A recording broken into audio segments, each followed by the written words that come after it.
A lot of people keep asking me questions about my head, seeing as how it is nice and smooth and bald. I had one woman approach me in a restaurant and tell me she thought my head just looked beautiful, and she was really impressed that I was brave enough to go out in public wearing it like that without being ashamed and without covering it. And she had a history in the medical field, so she understood that it wasn't a fashion thing, it was for medical purposes. And then just last night I had another person approach me about, it was my mediport. It's kind of covered up with bandages right now, but she saw that and was asking me questions. Everyone automatically assumes I'm too young to have cancer, so it's obviously something different, and they want me to have this fantastic explanation of this weird disease I have, but there's nothing simple about it. I got cancer when I was 27, and that's what it is. And even the nurses in the building, they always say, they know I'm not making up any of the things I'm feeling when I say I'm having a really rough day. They believe it, but they say I look so good compared to the other patients because I was so healthy going into it, and they're kind of amazed that I've been able to handle everything as well as I have. And at times I really don't feel like I've handled the situation so gracefully, kind of being dragged out of my bed, tears, my dad threatening to cut open my stuffed animal. I feel like time has been turned back quite a few decades for that to be my motivation to not get out of bed, to have him not cut up my huggable hippo that I bring with me everywhere if I'm going to watch TV or read. So it's kind of an evil plan of his, but it did work. It did get me out of bed that day. The other thing is just total acts of kindness from people I don't know. When we go to restaurants, especially with my friend Giselle that has also shaved her head with me. Hers is growing back a little bit now, but she still looks absolutely gorgeous.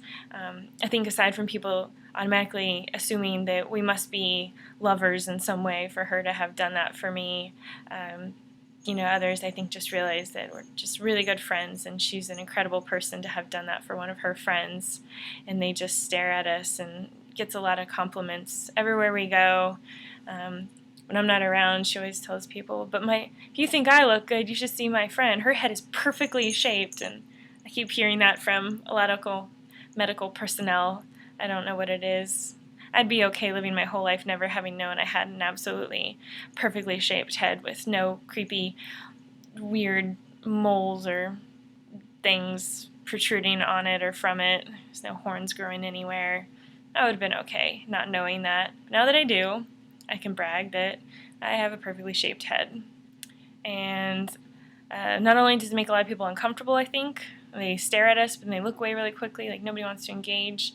I think a lot of people also wonder what's wrong with me and feel sorry, and that's something new that's dealing with. I've never had so many people I don't even know look at me like they feel sorry for me, or look at me like they want to come up and give me a hug because they want to make my day better because I look like I'm miserable. Some days I am miserable, and other days that's just how I look. I don't feel great. I'm out there, I'm doing something, might be at lunch with my dad or out at Target. I'm doing what I can. Some days I'm miserable, and I'm not going to fake a smile if I don't want to. And my excuse is that I have cancer, and I don't need to smile if I don't want to. No one can make me because I have cancer. And I get the last word every time I say that. So, again, to everyone that has been very kind to me, I'm still continuing to get cards and gifts in the mail. It means so much, and so do all the messages on Facebook.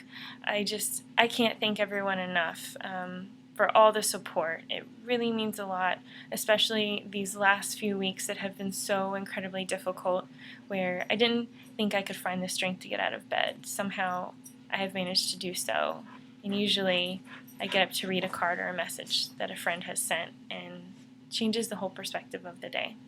So thank you everyone that keeps doing that, and I'll make sure I keep you updated on my progress for the last cycle.